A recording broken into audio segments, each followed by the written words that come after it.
what's up guys, welcome back to my channel, and if you're new here then welcome to our little corner of the internet. Today we're going to be watching a video titled 10 suburbs that are more city-like than cities, which how can a suburb be city-like? It's suburb, it's hello?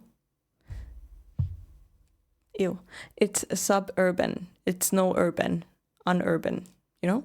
I don't know how a suburb can be city-like, but I mean, this is in America, so most likely anything is possible. Without further ado, let's see what this video is about. Suburbs that are more walkable, more bikeable, and have better transit service than the central cities they're attached to. It makes no sense. No such places should exist, but trust me, they do.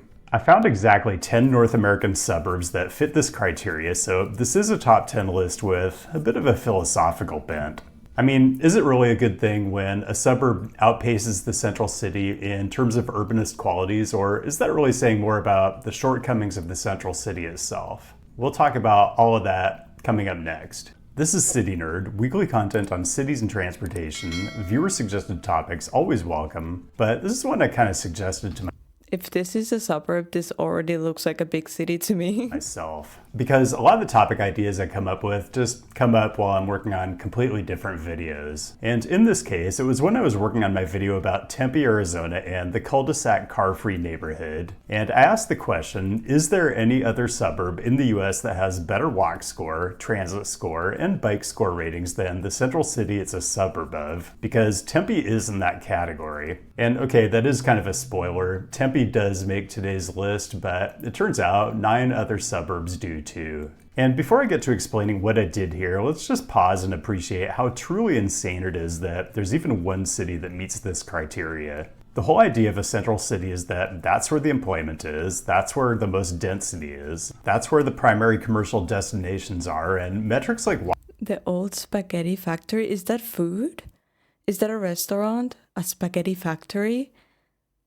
Oh man, I need to go to America. walk score give a lot of credit for the density of destinations that are within a walkable distance. And okay, maybe a particular suburb is progressive in terms of walking and biking infrastructure, but it seems impossible that any suburb should have better transit provision than the central city itself, which is typically the hub of the entire regional network. So you could say this is a list of anomalies, but it's also maybe a list of potential places where you might think about living. Because for the most part, they're on this list because they're progressive when it comes to transportation investments. They actually want to be more multimodal than their central cities. The term methodology is kind of a... Wait, what is that though? Hold on. What is this?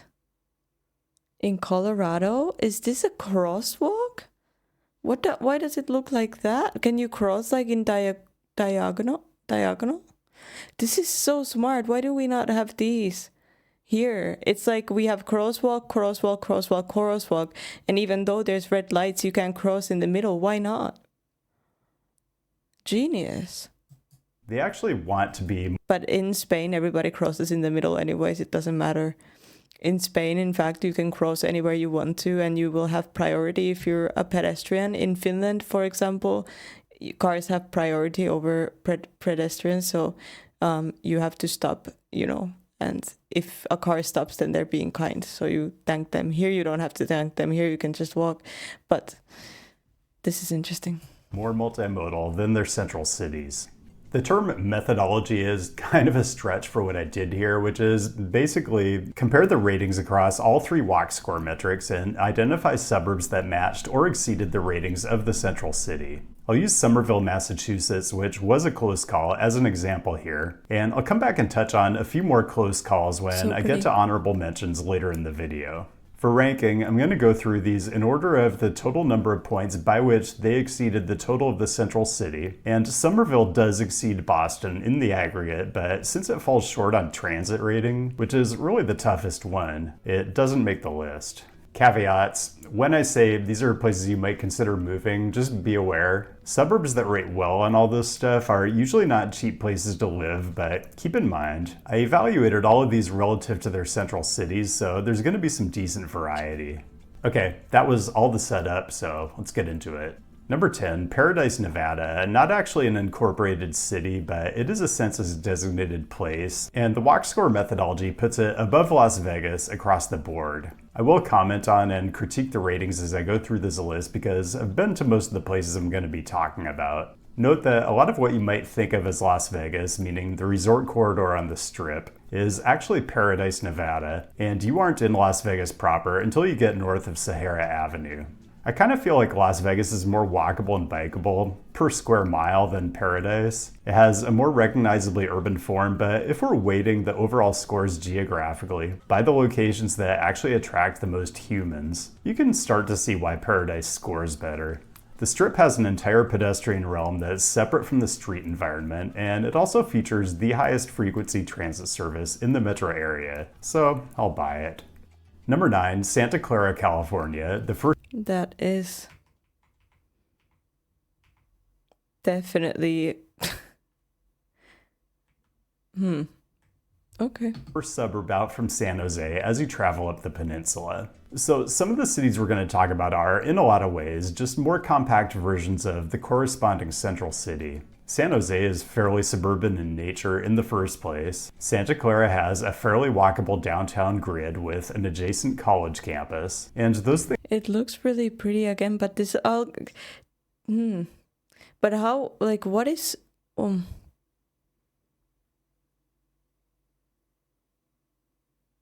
yeah, okay. Well, yeah, I guess city suburbs are different, but suburb, I mean, these are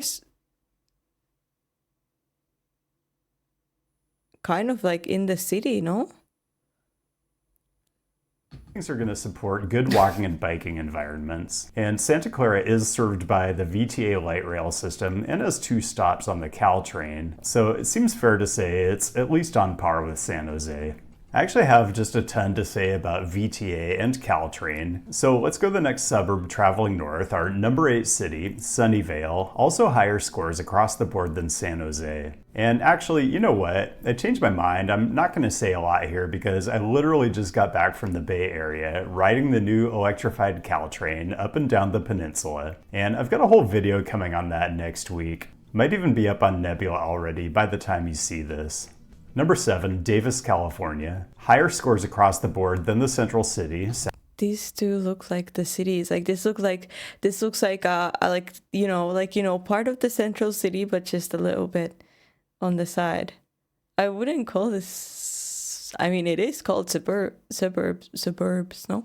But I thought that suburban areas are like just neighborhoods or I don't know, like fields and these are like whole cities. I don't know, maybe the suburbs in America are way bigger than here as well, because this to me is a city, not the suburbs. I don't know how to say that word well. Sacramento. I've talked about Davis a lot in my videos on college towns and small cities that are big on transit service, so it's really no surprise to see Davis here. In fact, college towns that are part of larger metro areas are a bit of a life hack. They have all kinds of good urbanism just on their own merits, and they usually have excellent access to the amenities of a bigger central city. And in the case of Davis, pretty good access into the Bay Area as well.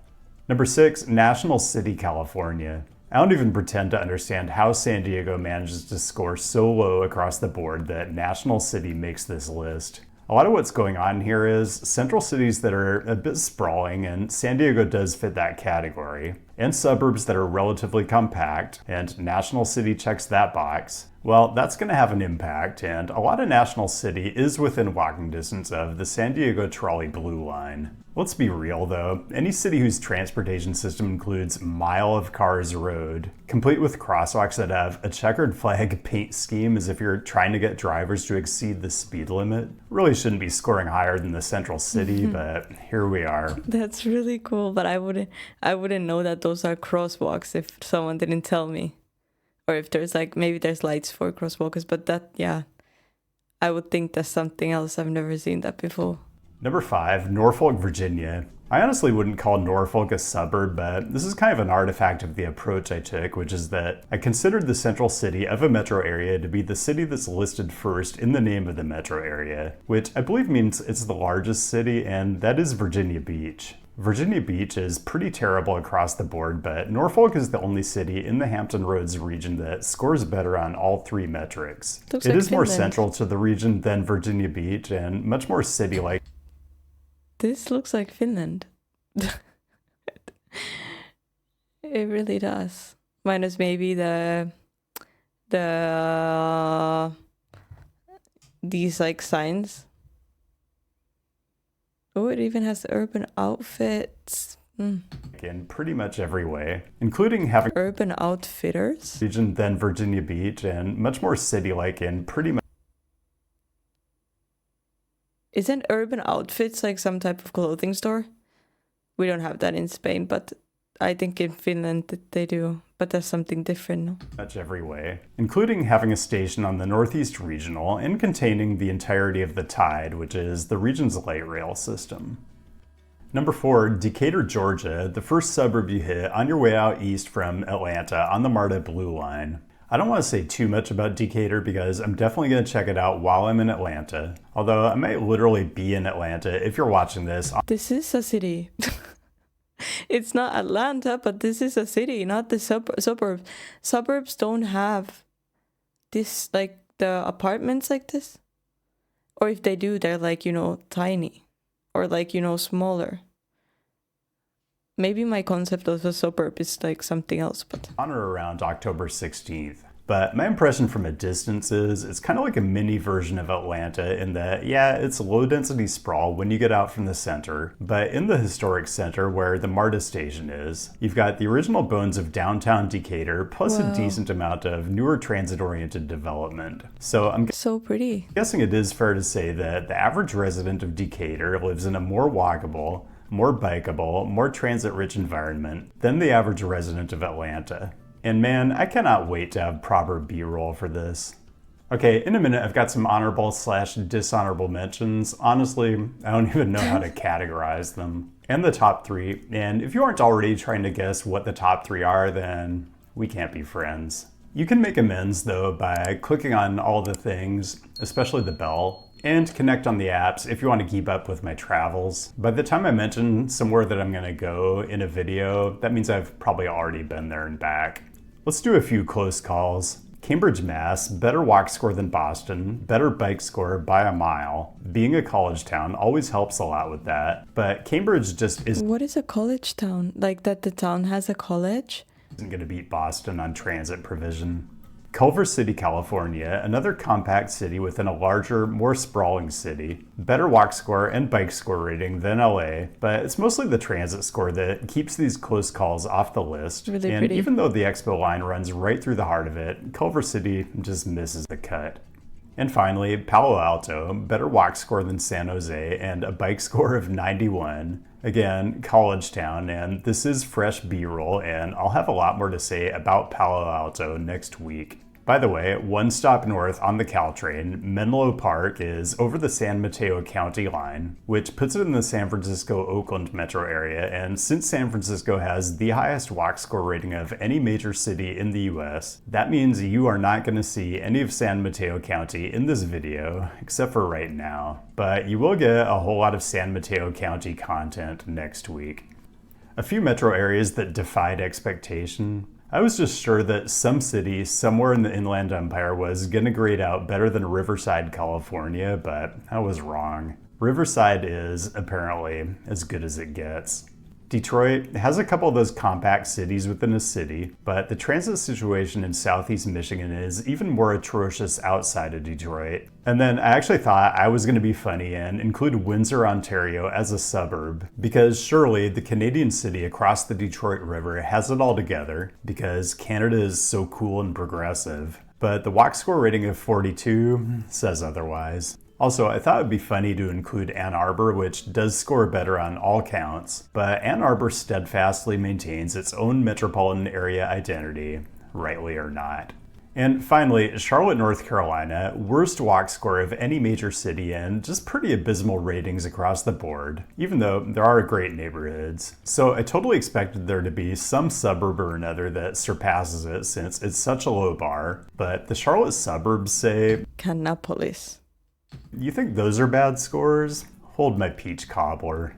Back to it, number 3, and you knew this one was coming because I already told you it was. It is Tempe, Arizona, which I recently did a whole video on, so I'm not going to spend time rehashing it, but it is home to the largest university in the United States, which always helps when it comes to political... Is that the university? That looks...